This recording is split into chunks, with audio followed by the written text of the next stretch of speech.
Bonjour, vous avez certainement entendu parler de la carte verte et vous vous êtes demandé toujours ce que c'était. Je vais vous expliquer ce que c'est la carte verte au travers de cette vidéo, ses avantages, ses origines et surtout ce à quoi elle sert. Restez scotchés.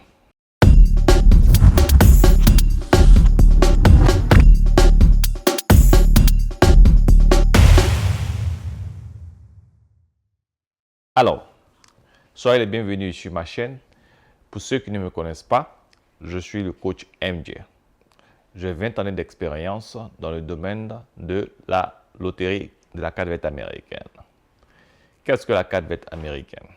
La carte verte américaine n'est rien d'autre que le titre de séjour qui est attribué à tout résident permanent aux États-Unis. Qu'est-ce qu'un résident permanent aux États-Unis? C'est avant tout un étranger, quelqu'un qui n'est pas de nationalité américaine, qui vit aux États-Unis, mais contrairement aux autres étrangers qui sont sur le territoire de façon temporaire, tels que les étudiants, les touristes et autres, ce dernier réside sur le territoire à volonté.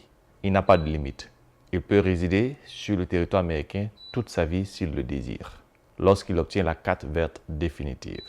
Parce qu'il y a des étapes, selon la méthode avec laquelle vous obtenez la carte verte. Donc on va retenir que la carte verte est un titre de séjour qui est attribué aux résidents permanents. Résidents permanents parce qu'il y a d'autres résidents, évidemment, qui ne sont pas permanents. Je vous les ai cités. Mais on ne les appelle pas des résidents non permanents. On les appelle simplement par leur nom. À la différence du citoyen, le résident permanent est un étranger. Le citoyen est un citoyen. Il a la nationalité américaine. Le résident permanent, par contre, lui, peut avoir la nationalité française, sud-africaine ou chinoise ou je ne sais quelle autre nationalité, résider aux États-Unis de façon permanente et avoir la carte verte. Alors l'on est tenté de se demander pourquoi est-ce qu'elle a été nommée carte verte et non simplement carte de résident permanent ou carte de résidence permanente. Son nom officiel, c'est la carte de résident permanent. Seulement que nous avons tendance à changer les noms ou à utiliser le nom le plus facile pour nous de retenir. Le vrai nom de cette carte, c'est la carte de résident permanent.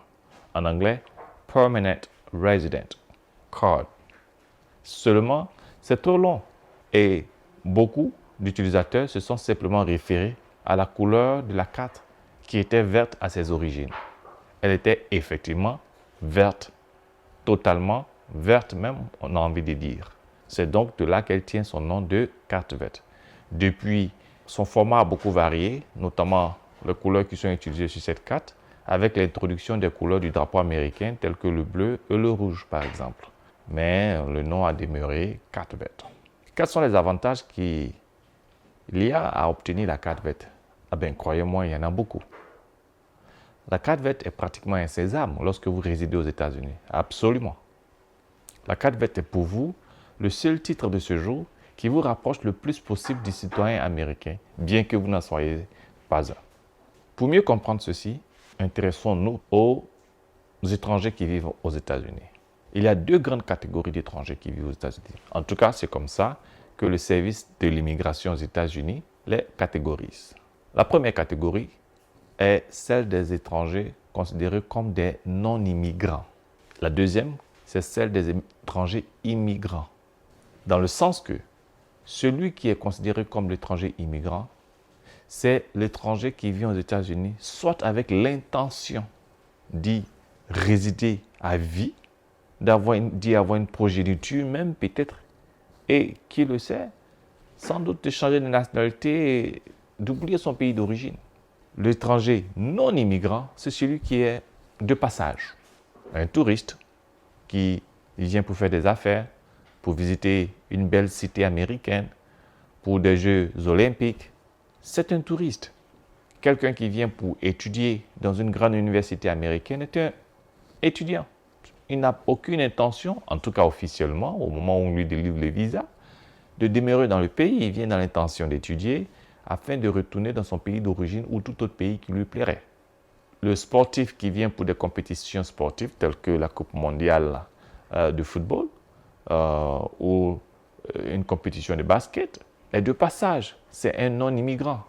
Je peux en citer des tas, mais je vais m'arrêter là pour des raisons évidentes de temps de gestion de temps pour la vidéo que vous regardez. Je suis convaincu que vous comprenez ce que je suis en train d'expliquer. Pas besoin d'aller plus loin. Alors, ces deux grandes catégories sont traitées différemment. Tous ceux qui sont considérés comme des gens qui n'ont pas l'autorisation, qui ne sont pas des immigrants, de façon standard ou générale, j'ai envie de dire, n'ont pas l'autorisation de travailler sur le sol américain. Ou ils ont peut-être un titre de travail particulier, tel que ceux qui obtiennent le visa H1B, qui sont des travailleurs particuliers embauchés par des entreprises. Ce n'est pas des résidents permanents, mais ils ont un titre particulier qui les autorise à travailler, puisque d'ailleurs, c'est le fondement même de ce visa-là. Mais majoritairement, les non-immigrants ne peuvent pas travailler. Un étudiant, par exemple, qui vit aux États-Unis n'a pas le droit de travailler dans un supermarché. Il peut travailler, je parle d'un étudiant étranger, évidemment. Il peut travailler dans l'école qui l'accueille, par exemple à la bibliothèque de l'école. Il a l'autorisation de le faire. Dans quel cas, il aura un salaire conforme à une réglementation en vigueur et des horaires de travail bien déterminés. Un touriste n'a pas le droit de travailler. Et au contraire, le touriste il vient pour dépenser son argent et l'économie américaine l'en remercie d'ailleurs. Le résident permanent, par contre, lui, il peut travailler légalement aux États-Unis. Il a inclus dans son titre de séjour cette autorisation-là de travailler. Ainsi donc, avec son titre de séjour, partout où il passera, dans toute entreprise, on ne fera pas d'embûche à son envie d'être embauché. Vous me suivez, n'est-ce pas? OK. Alors, il n'y a pas que cela. Il y a beaucoup d'autres avantages. Tenez, un avantage non des moindres, c'est la possibilité pour vous de procéder à ce qu'on appelle généralement le regroupement familial, mais pas n'importe lequel. En tant que résident permanent, vous avez l'autorisation de faire venir aux États-Unis légalement vos enfants. Bien sûr, il y a des critères qu'il faut respecter, il y a des critères d'âge et autres, mais de statut matrimonial, mais c'est admis. Vous pouvez faire venir aux États-Unis une femme que vous auriez épousée légalement dans votre pays. Je m'arrête là pour les avantages. Il y en a beaucoup d'autres, tels que la possibilité d'aller à l'école en utilisant les fonds de l'État américain, à la fois de l'État fédéral et des États entités locales. Bien sûr, tout ça est sous-entendu que vous respectez certains critères qui sont bien déterminés une fois sur place. Pourquoi passer par la loterie de la carte verte? Il y a plusieurs méthodes pour obtenir la carte verte américaine, la carte de résident permanent. Je veux dire qu'il y a plusieurs chemins qui mènent à la résidence permanente américaine. C'est une demande officielle que vous pouvez faire même étant dans le pays. Il y en a qui demandent la résidence permanente après un mariage ou après un regroupement familial ou encore après être embauché par un employeur ou après avoir investi des sommes colossales sur le territoire américain, ainsi de suite. Mais ce sont des méthodes standards.